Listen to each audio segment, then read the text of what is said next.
The island of Blackridge did not appear on most maps. It was a small piece of land somewhere off the northern coast, surrounded by sharp rocks and restless grey water. Fishing boats avoided it. Cargo ships changed course miles before reaching it. And the few people who knew about it spoke of it quietly, as if saying its name too loudly might wake something sleeping beneath the sea. At the very edge of the island stood a lighthouse. Old, tall, unmoving. And for the past 40 years, it had been operated by one man, Elias Moreau. Elias arrived on Blackridge Island when he was 25 years old. Now he was 65. His hair had turned silver long ago, and deep lines marked his weathered face. His hands were rough from years of climbing the spiral staircase inside the lighthouse, polishing the lens, checking the generator, recording weather notes in thick leather journals. Every night at sunset, he lit the great lantern. Every morning at sunrise, he turned it off. He had not missed a single night. Not even during storms. Especially not during storms. Because that was when ships needed him most. Or so he believed. Elias had once lived in the city of Merrenton, a crowded harbour town full of noise and ambition. He had been engaged to a woman named Clara. She had bright eyes and a laugh that made strangers smile. They had planned to leave Merrenton together. But before they could, tragedy came faster than either of them expected. Clara had been aboard a ferry that never reached the shore. A sudden storm. A navigation failure. A collision with hidden rocks. Dozens drowned. Among them, Clara. Elias never forgave the sea. And he never forgave himself. If there had been a lighthouse near those rocks, perhaps the captain would have seen the danger. Perhaps Clara would have lived. So when the opportunity came to take over the remote Blackridge lighthouse, Elias volunteered without hesitation. If he could not save Clara, he would save others. He would make sure no ship ever crashed in his waters. For decades, life on the island followed the same rhythm. Wake. Boil coffee. Check the radio. Climb the stairs. Clean the lens. Watch the horizon. Sometimes supply boats came once a month with food, fuel, and letters. Sometimes they were delayed by weather, leaving Elias alone with only canned goods and silence. But he did not mind the solitude. Solitude was easier than memory. The sea was always moving, always whispering, always reminding him. Still, the lighthouse beam cut through darkness like a promise. A promise that someone was watching. One autumn evening, the wind changed. Elias noticed it immediately. The air felt heavier. The clouds gathered unnaturally fast, thick and low. The radio crackled with weak signals, warnings of a coming storm system stronger than anything forecasted that season. Elias prepared carefully. He reinforced the shutters, checked the generator twice, secured the supply shed. By nightfall, the storm had arrived. Rain struck the windows like thrown gravel. Thunder rolled across the sky in violent waves. The sea rose and crashed against the rocks with terrifying force. Elias climbed the spiral staircase and lit the lantern.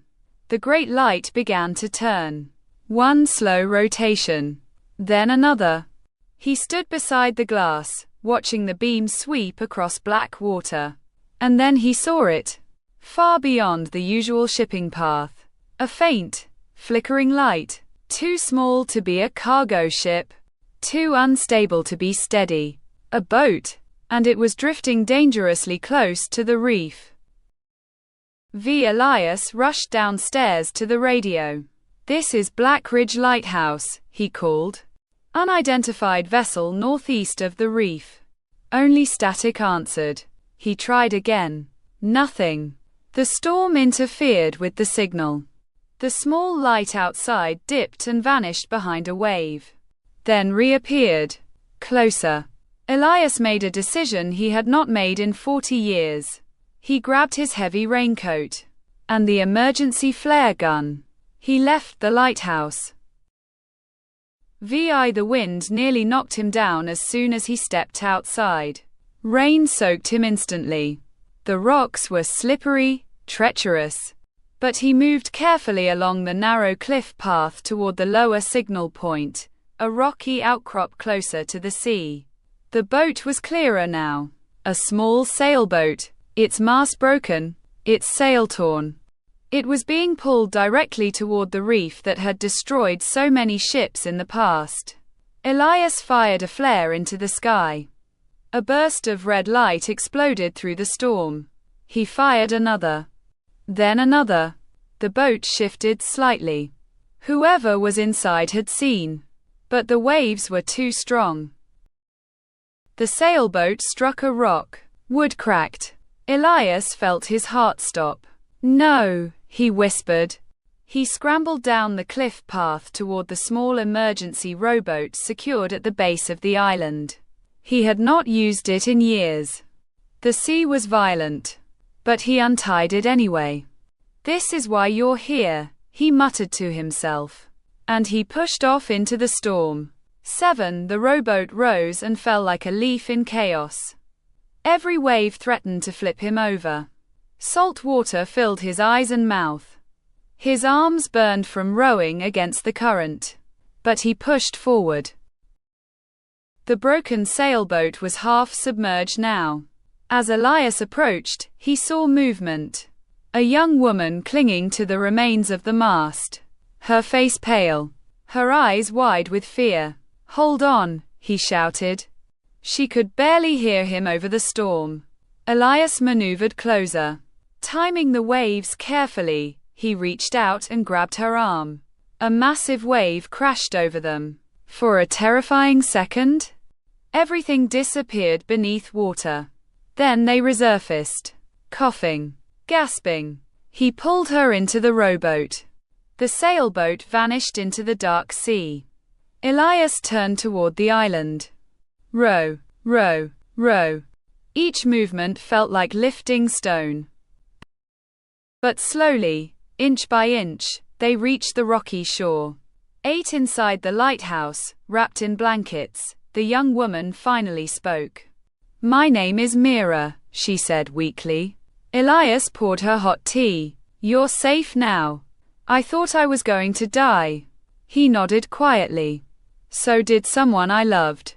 The storm continued outside. But inside the lighthouse there was warmth. Mira explained that she had been sailing alone, trying to prove something to herself. Trying to escape expectations. Trying to feel free. "I misread the weather," she admitted. "I thought I could handle it."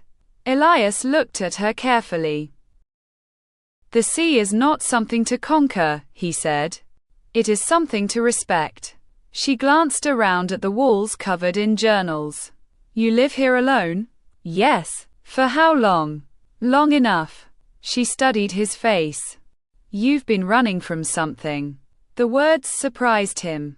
"I've been guarding this coast." "No," she said gently. "You've been punishing yourself." The lighthouse creaked softly in the wind. For the first time in decades, Elias did not know how to answer. The storm ended near dawn. The sky cleared slowly, revealing soft pink light across calm water, as if the violence of the night had never existed. A rescue vessel, alerted by Elias's earlier partial transmission, arrived mid-morning. Before boarding, Mira turned to him. "You saved my life." He shook his head. "The lighthouse did." She smiled faintly. "You left the lighthouse." He had no response. "Come back to the mainland someday," she added. "You've done enough penance." Penance. The word stayed with him long after the boat disappeared beyond the horizon. That evening, Elias climbed the spiral staircase once more. He stood beside the lantern as the sun dipped into the sea. For 40 years, he had believed his purpose was simple: keep the light on. prevent tragedy, pay for the past. But last night had changed something. He had stepped beyond the lighthouse. He had faced the sea directly. And he had survived. Perhaps Clara would not have wanted him frozen in time. Perhaps she would have wanted him to live. The sun vanished. Darkness spread. Elias lit the lantern. The beam began to turn. But this time, as he watched it sweep across the horizon, he did not feel trapped. He felt free. 7 months later, a letter arrived. From Mira. She had started maritime safety training. She wanted to help sailors understand the ocean better. She credited him for inspiring her. At the bottom of the letter was a simple question. When your replacement arrives, will you visit the mainland? Replacement. Elias looked around the lighthouse. The walls, the journals, the staircase, the window facing the endless sea. He realized something surprising. He had kept the light burning for decades. But maybe now it was time for someone else to carry it. Not because he was running, but because he was ready. On his final night as lighthouse keeper, Elias climbed the stairs slowly. He lit the lantern one last time. The beam stretched across the dark water, steady and strong. Ships in the distance adjusted their course safely. As always, he placed his hand gently against the cool glass. For you, he whispered, to Clara, to Mira, to every life that had passed safely through these waters. At dawn, he extinguished the light. The new keeper arrived by noon. And as the boat carried Elias away from Blackridge Island, he looked back at the tall white tower standing against the sky. It no longer felt like a prison. It felt like a chapter. The sea shimmered in morning sunlight. Not an enemy, not a punishment. Just water. Endless. And full of possibility.